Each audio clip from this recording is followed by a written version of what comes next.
Meron po tayong isang mabilisang sasagutin na tanong dito po sa video na ito na kung saan ang dami nagko-comments po sa aking mga videos tungkol nga po dito sa Simepalo na kung saan kasama po ba ang Pag-ibig MP2 sa matataksan ng 20% ng final withholding tax. The answer is no.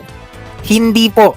Base po sa aking personal knowledge, base po sa aking pagbabasa at pagre-research, hindi po siya kasama doon.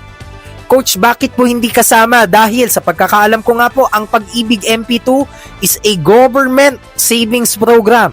Hindi po siya naka-associate as deposit product sa mga bangko dahil ang mga matataksan lang po ng 20% final withholding tax ay yung mga savings accounts, time deposit accounts, mga dollar accounts, at yung mga tinatawag po natin ng mga trust funds arrangements. Base po doon sa aking pagkaka-research.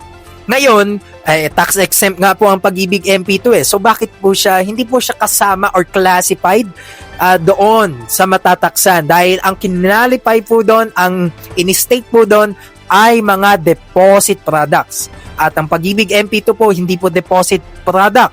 Isa po siyang government savings program na wala naman pong nabanggit doon mismo, di ba? Na tataksan ang Pag-ibig MP2, hindi po. Unless na sila ay gumawa, no, ng bagong, alam nyo na, no, rulings na ganyan. Pero again, sa ngayon, hindi po, no, malinaw na puro tungkol lang po sa deposits, no, yung mga matataksan ng 20% final withholding tax at hindi po kasama ang Pag-ibig MP2 savings program. Okay? So kaya naman po sana nasagot po yung tanong kasi marami pong nagko-comment, maraming nalilito, maraming gusto mag-clarify. At least sinagot ko na po kayo at syempre sana nakatulong po ito ng malaki sa inyo. So yun lang ba po? Gagawa pa tayo maraming contents na ganito. Maraming salamat sa panonood guys. See you in my next vlogs.